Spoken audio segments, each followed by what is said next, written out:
Où se trouve Delphine Jubilard? La jeune femme est introuvable depuis le 16 décembre 2020. L'infirmière a disparu à Cagnac-les-Mines dans le Tarn et n'a donné aucun signe de vie depuis. Les recherches se poursuivent mais aucun indice n'a permis de découvrir ce qui a pu lui arriver. Le principal suspect, Cédric Jubilard, a été mis en examen pour homicide volontaire sur conjoint le 18 juin 2021. Il ne cesse de clamer son innocence et est incarcéré à la prison de Toulouse 16 depuis. Depuis sa disparition, de nombreuses révélations concernant Delphine Jubilard ont été faites et notamment cette liaison qu'elle entretenait avec un homme rencontré sur Internet. Surnommé l'amant de Montauban, ce dernier a été entendu par les enquêteurs à plusieurs reprises. Comme l'a révélé 100% Radio le 2 avril dernier, il a de nouveau pris la parole face au cabinet des juges d'instruction, en février dernier. Son épouse était présente aussi. Ce sont plusieurs mouvements nocturnes répétés au niveau de plusieurs entrées et sorties de leur maison qui ont été remarqués.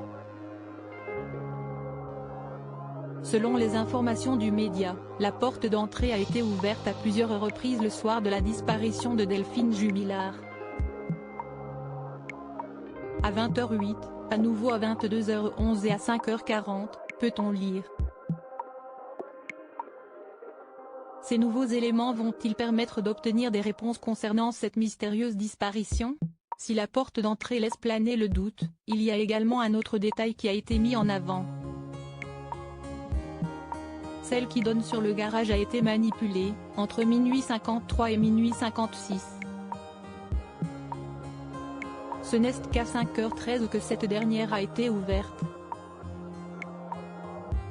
Les volets du domicile auraient, quant à eux, été fermés à 22h51 et un mouvement a été détecté à minuit 53 dans la maison.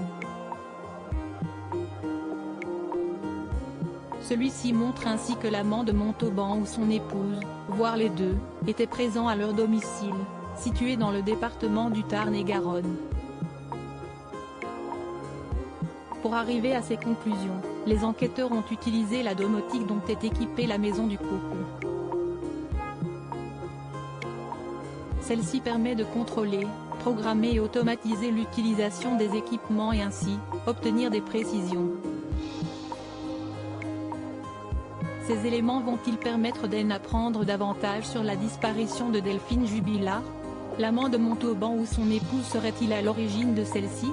À ce jour, aucun élément n'a permis de prouver leur culpabilité, tout comme celle de Cédric Jubilard, qui reste le principal suspect.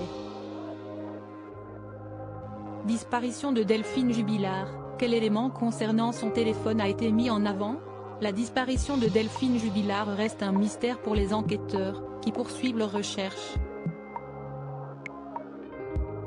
Le principal suspect est Cédric Jubilard, son mari. Ce dernier ne cesse de clamer son innocence et il aimerait retrouver sa liberté. Ces nombreuses demandes ont été refusées et s'y est un nouvel élément qui a été mis en avant ce dimanche 2 avril. Selon les informations de 100% Radio, le téléphone de la jeune femme, qui n'a jamais été retrouvé, n'aurait pas bougé de Cagnac-les-Mines. Il n'a jamais quitté la couverture réseau de l'antenne relais correspondant au domicile conjugal, rue Yves-Montand à Cagnac-les-Mines, ont indiqué les spécialistes. Selon eux, le mobile est resté immobile ou ne s'est que faiblement déplacé le 16 décembre 2020 entre 3h55 et 7h48.